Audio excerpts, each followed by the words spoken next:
got one. There you go. My first mullet in years on the ledger.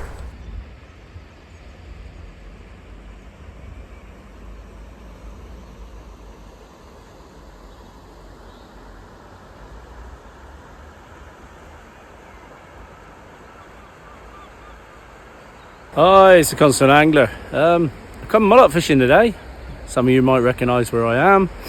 I've done some videos here before and had some nice mullet. The thinking is I'm going to ledger today. We'll do that for a few hours. The making tide will stick. I think we'll probably stay put. I don't know, I might change my mind. You know what I'm like. I might move up a bit further. Give the ledgering a real good go, because it's been a long time since I ledgered properly for mullet. And it's a skill I want to relearn. So I'm going to start off with a single pat. I'll show you that. And a long running ledger. And experiment a bit. Particularly interested in whether an upstream rod, so the current will be going this way, or a downstream rod will pick up more fish, because it's the way they feed. You want them, I think they're going to sit with their heads up into the oncoming tide and pick up baits like that, and I want them to be going away from me. Whereas if they're swimming along with the tide, they'd have to be going up tide as they feed to go away from me. It makes a difference with the hooking, from what I can remember from my youth. It's a long time since I've done this, and I have heard other YouTubers mention that. So stick with me, bit of a long intro, and we'll give it a go. Alright, gonna make up some ground bait. So all I've done is wetted the bread in my net, and I'm just gonna, so it's about half a loaf. That's gonna have to do this because I've only got one loaf. I had to walk ruddy miles as they were in the park in where I'm fishing. It's typical of councils everywhere. Money, money, blooming money. Anyway, good mash. Just a few lumps of this in, and I'll put a tractor in a minute. You've seen me do this before, but in case you haven't seen me mullet fish before, I'm not fishing at distance here. I'm fishing quite close in, so I can feed by hand instead of using a swim feeder, something like that. And I made a mash there now, so I had to get my hand dirty.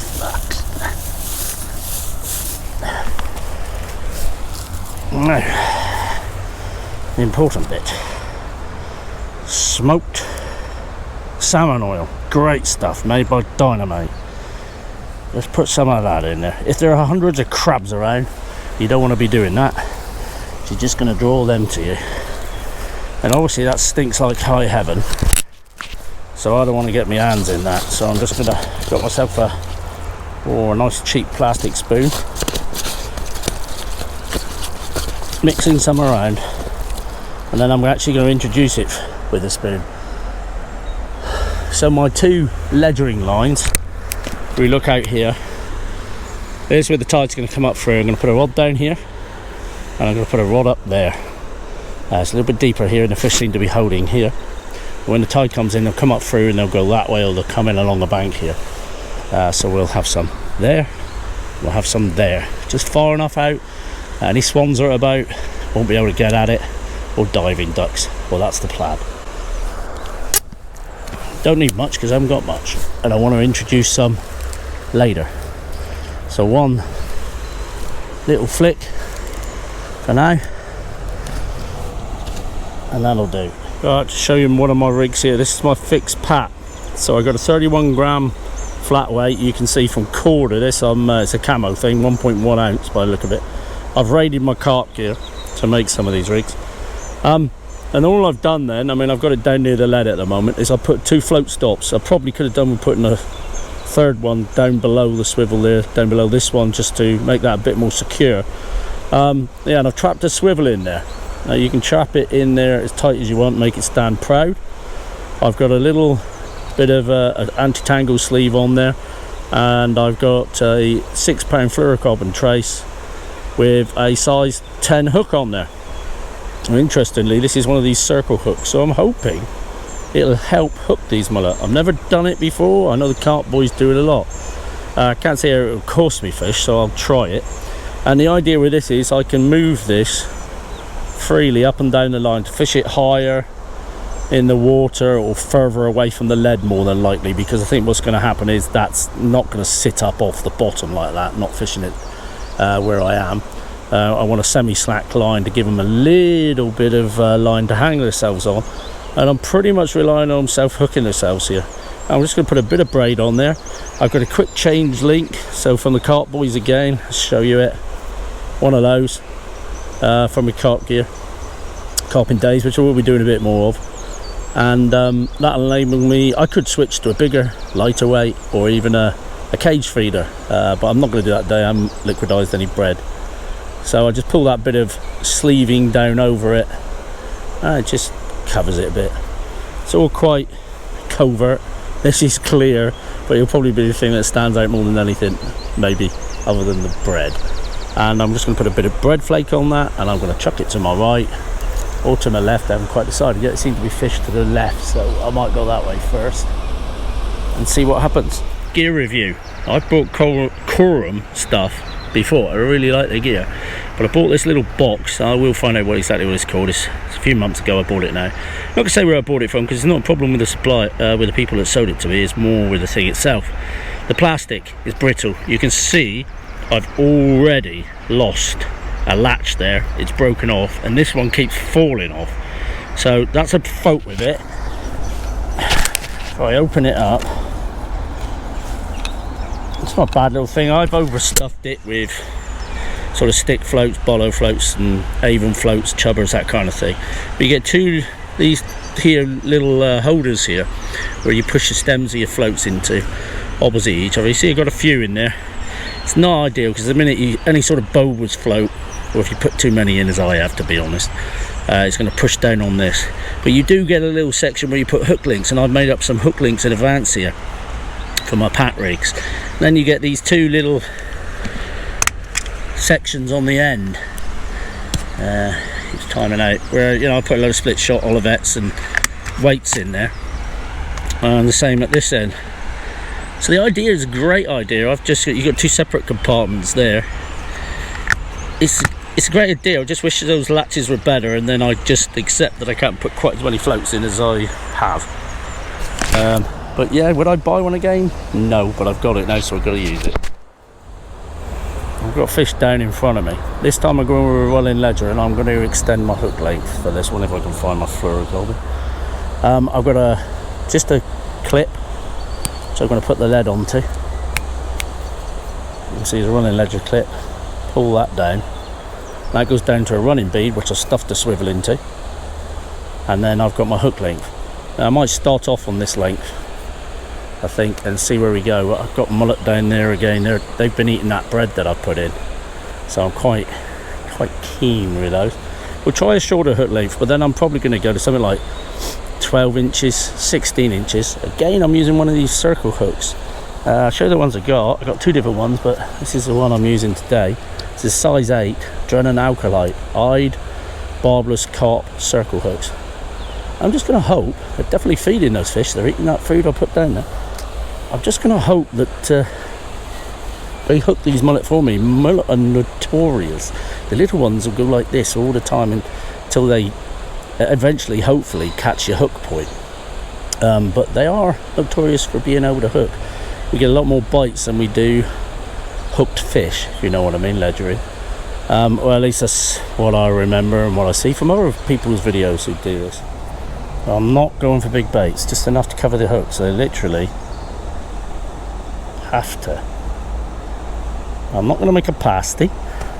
I'm just going to leave that fluffy like that, and hopefully they're just going to hit that hook point fairly quickly if we've got them wound up enough. So on my running ledger, there's a hook length, similar length. Just pinching it around the eye there. That's going to be fairly buoyant anyway. Some people make a little pasty. I get what they're doing. You can put, there's another mullet feeding along the bottom there. You can put floating beads, stuff like that on to lift it off the bottom if you want. I'm not doing any of that today. I'm just going basic ledgering.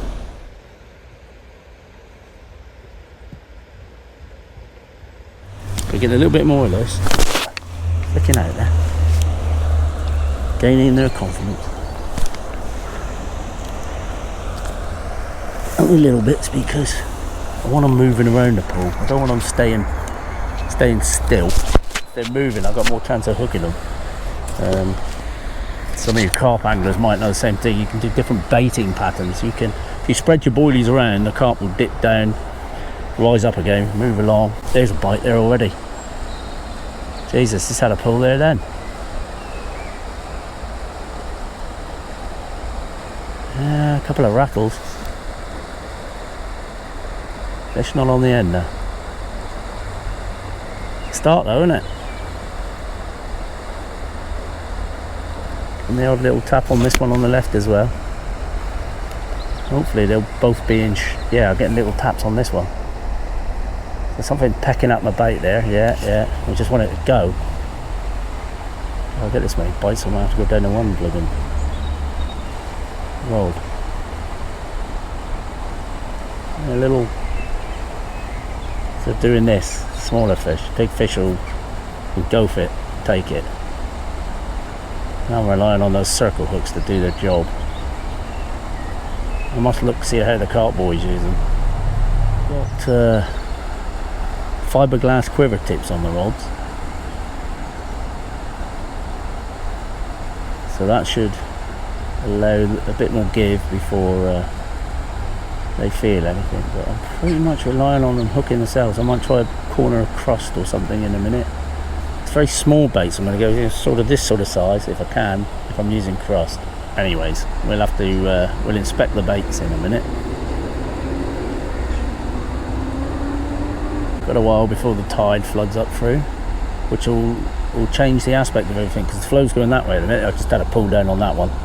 So the flow's going this way at the moment, so the fish are sitting up this way. I've seen them down there and they're generally sitting this way. That's pulling and pulling and pulling. Go on, really pull it and go. I can see that or not. So they're feeding more facing this way.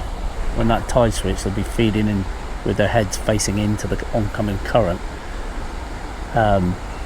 So I would expect to hook easier with this rod, but at the minute I expect to hook easier with that rod, because the fish will hook themselves and go away from you. Whereas if they're swimming towards you with the hook can come out. There you go, bait's come in, hook showing, no fish. So circle hooks ain't working at the minute. Yeah, that was a good pull then. I don't know if you saw that on the right hand rod. Yeah. Oh, damn it. I missed him. Damn it. That was a total disaster. Maybe I won't fish bait runners. Totally cocked that up. That was two good whacks that. I had to strike that. Damn it. There, getting bites. He might have been on the end if it wasn't from me striking and everything. Trouble fishing up high. I struck his head off. Oh god, I'm hopeless.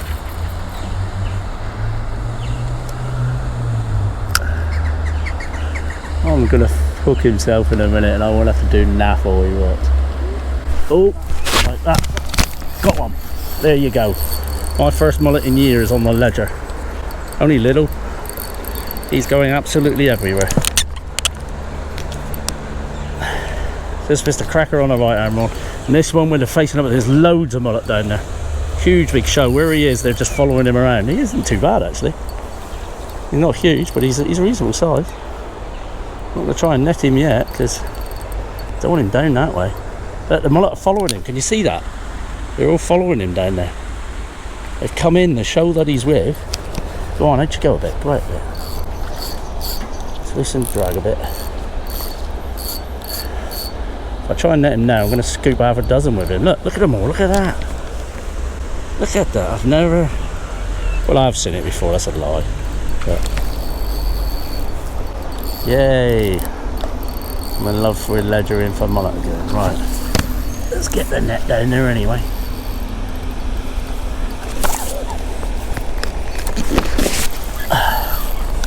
Hopefully, let's try and film this better. I'm a bit here, there and everywhere today, I'm afraid. It's very hard filming all of this on your own. Sorry for the lack of sound here, I must have knocked the mic with my net. I'm trying to get this fish on the bank. It's a nice little fish, it turns out to be about 2 pounds or so. It is difficult to do all of this on your own when you're filming. It's a good job I had a second camera to film a different angle, because I was knocking the camera all over the place in my excitement at eventually catching another mullet on the Ledgering, which I haven't done in years. It's fighting well, this fish, and it was pursued all the time by about another dozen or so mullet of similar size from the shoal, I guess. So you can see I've got it in the net there, and what I'm doing now is I'm ground baiting up before I do anything else. The fish is fine in the net there, it's breathing nicely, and this is in sort of hope of not spooking the shoal, and here it is. Nice fit fish, early season fish. Hasn't fattened right up yet, it's quite lean, but quite broad across the back. And you see, it doesn't want to know anything, does it?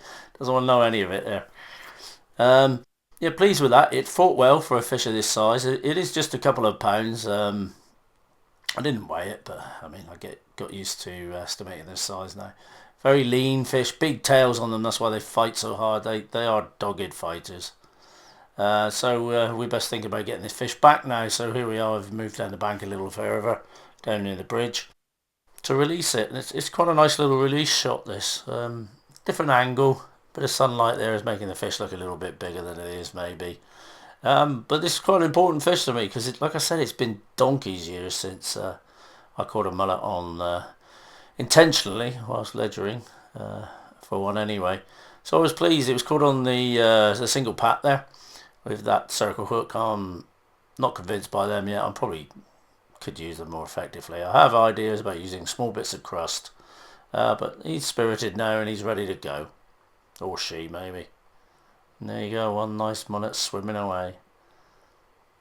It's a beautiful day, beautiful fish. I was very pleased. See, there's a bit of a wind there. Thanks for watching.